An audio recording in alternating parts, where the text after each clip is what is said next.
Hello दोस्तों, अभी तक हमने प्रेजेंट के 3 टेंस देख लिए हैं। Present indefinite, present continuous and present perfect. आज हम बात करेंगे प्रेजेंट परफेक्ट कॉन्टिन्यूअस।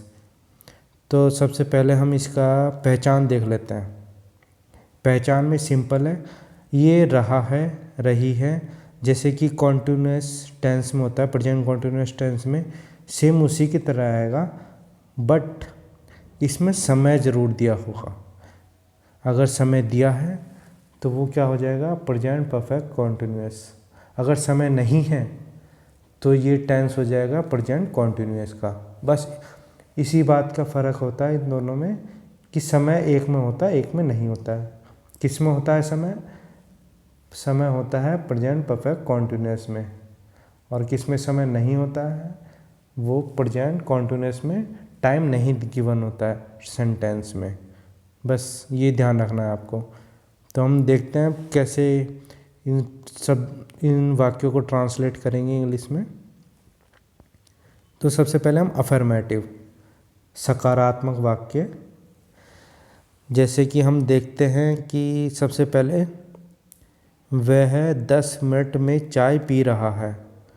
तो ये एक अफर्मेटिव सेंटेंस है। तो इसको बनाने के लिए कुछ हमें फार्मूला यूज़ करना पड़ेगा। फार्मूला जो कि गिवन है, सबसे पहले हम सब्जेक्ट, फिर आता है हमारा हैज़ बीन या हैव बीन, फिर वर्ब की फर्स्ट फॉर्म और उसमें आईएनजी जोड़ देते हैं, फिर फोर या सिंस आता है, फिर टाइम आता है। सबसे पहले हम ये देखेंगे हैव बीन या हैज़ बीन किस किस के साथ लगता है। तो ही से इट या सिंगुलर सब्जेक्ट होता है तो उसके साथ तो हैज़ बीन आ जाता है। आई, वी, दे और प्लूरल सब्जेक्ट जो होते हैं उनके साथ हैव बीन आता है। बस ये 2 चीज़ें।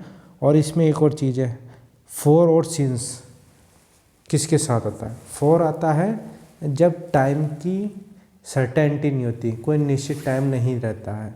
जैसे कि मैं 1 घंटे से काम कर रहा हूँ, ये नहीं पता होता उसमें 1 घंटा कब से है। तो इसमें टाइम का कोई सर्टेन वैल्यू नहीं है, तो इस वजह से इसमें हम करेंगे फोर का इस्तेमाल। और जैसे अगर मैं बात करूं कि मैं 5 साल से यहाँ रह रहा हूं, तो इसमें 5 साल का ये नहीं बताया हुआ कब से 5 साल, तो इसमें क्या आएगा, फोर आएगा।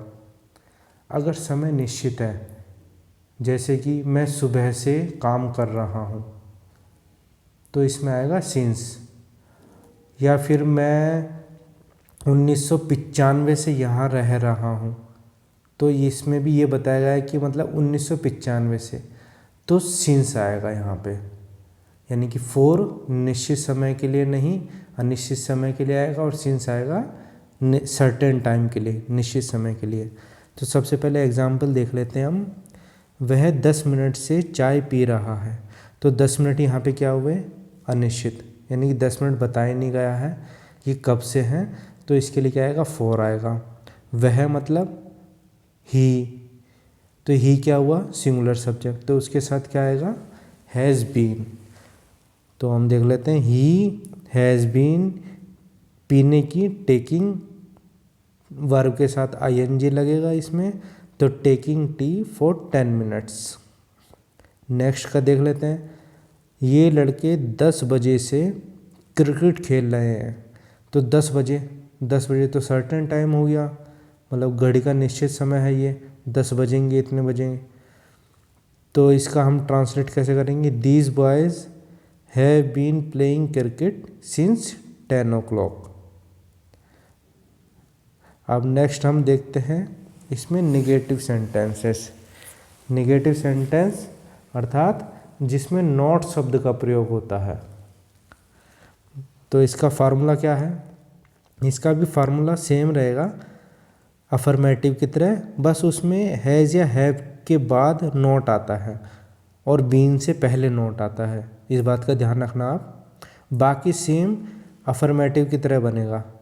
फिर भी हम एक बार रिपीट कर लेते हैं। सबसे पहले सब्जेक्ट आएगा, फिर हैज़ या हैव आएगा सब्जेक्ट के अकॉर्डिंगली, फिर नॉट आएगा, फिर बीन आएगा, फिर वर्ब आएगी फर्स्ट फॉर्म में, उसमें आईएनजी लगेगा, फिर आएगा फॉर या सिंस।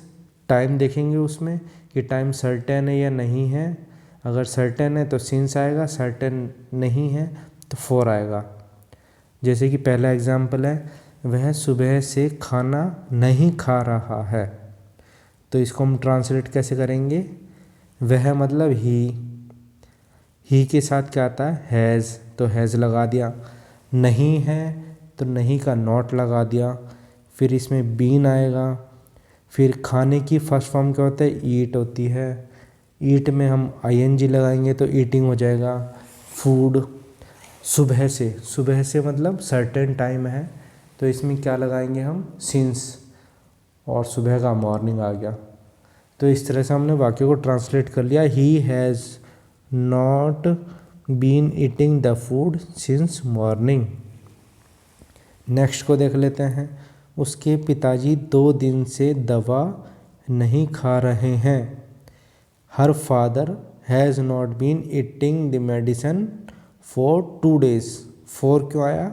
क्योंकि यहाँ पे निश्चित समय नहीं था, कब से 2 दिन, तो इस वजह से यहाँ फॉर का इस्तेमाल करा है। और हर फादर क्या है? हर फादर सिंगुलर सब्जेक्ट है, तो उसके साथ हैज़ आ गया।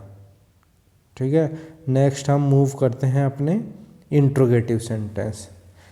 तो इंट्रोगेटिव पर्सन मतलब जिसमें कि प्रश्न पूछा जाता है, इस तरह के वाक्यों को हम इंट्रोगेटिव सेंटेंस कहते हैं। तो इंट्रोगेटिव भी सेंटेंस 2 तरह के होते हैं। पहला तो ऐसे वाक्य जिसमें क्या शुरू में हो, या फिर दूसरा ये कि प्रश्नवाचक शब्द वाक्य के बीच में हो। तो सबसे पहले हम देख लेते हैं, अगर क्या शब्द वाक्य के शुरुआत में हो तो उसका फॉर्मूला क्या है? उसका फॉर्मूला है बनाने का हैज़ या हैव, फिर सब्जेक्ट, फिर बीन, फिर वर्ब की फर्स्ट फॉर्म में आईएनजी लगेगा, फिर फॉर या सिंस, देन टाइम। तो सबसे पहला क्या है? क्या राधा 10 बजे से अपना गृह कार्य कर रही है? तो इसका कैसे बनेगा? फॉर्मूला देखते रहना आप। Has Radha been doing her homework since 10 o'clock। Next example देख लेते हैं। क्या धोबी सुबह से कपड़े धो रहा है?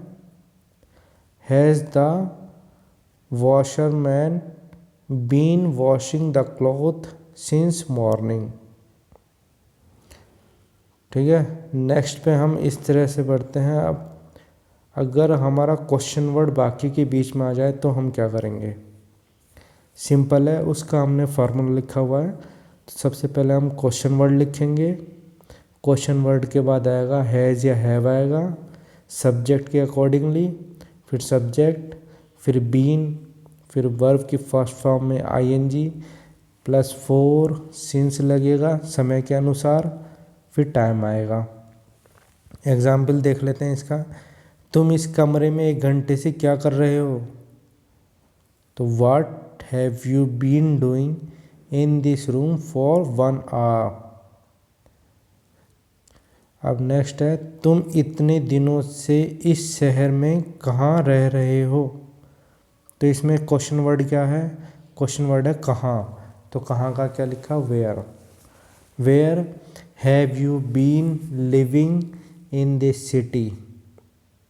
सॉरी, सिटी की स्पेलिंग मिस्टेक है यहाँ, CITY होगा। फॉर सो मैनी टाइम्स, इतने दिनों से कोई सर्टेन टाइम नहीं होता, तो इसके लिए फॉर का इस्तेमाल किया गया है। नेक्स्ट हम मूव करते हैं अपने निगेटिव इंट्रोगेटिव सेंटेंस, अर्थात जिसमें नॉट शब्द भी हो और प्रश्नवाचक शब्द भी हो, दोनों का कॉम्बिनेशन क्या है? Negative interrogative sentence. तो ये सिंपल है, इंट्रोगेटिव की तरह बनाना है, बट उसमें क्या, बीन से पहले, जस्ट बीन से पहले हमें नॉट का इस्तेमाल कर देना है। बाकी फॉर और सिंस तो लगेंगे ही उसमें। पहला एग्जाम्पल देख लेते हैं। वह 1 हफ्ते से स्कूल क्यों नहीं आ रहा है? तो इसका कैसे बनाएंगे? इसमें क्वेश्चन वर्ड क्या है? क्यों। क्यों का होगा वाई। वाई क्वेश्चन, अब सब्जेक्ट देख लेते हैं क्योंकि हैज़ या हैव आएगा। वह मतलब ही, तो क्वेश्चन वर्ड क्या आ गया, हैज़। वाई हैज़ ही, अब आएगा नॉट, नॉट के बाद आएगा been, then verb coming to school. अब एक हफ्ता कोई सर्टेन टाइम नहीं है, तो इसमें क्या आएगा, फॉर 1 वीक। नेक्स्ट है मास्टर जी तुम 2 दिनों से क्यों नहीं पढ़ा रहे हो। Why the teacher not been teaching you for 2 days। इस तरह से बनेगा ये। और ये थर्ड वाला आप खुद से देख लेना, अगर कोई इशू होता है तो आप कमेंट कर देना। इस तरह से गवर्नमेंट में वो सिखा रहा था। तो आगे कुछ एक्सरसाइज हैं, ये 15 वाक्य दिए हुए हैं, तो आप लोग ट्रांसलेट कर लेना। अगर इशू आता है किसी भी सेंटेंस में तो आप मुझे लिख देना कमेंट में। थैंक यू दोस्तों, अगर आपको ये वीडियो पसंद आई है तो लाइक सब्सक्राइब करो चैनल को। Thank you so much, bye bye. Next हम पास्ट इंडेफिनिट टेंस में मिलेंगे फिर। Okay bye, see you.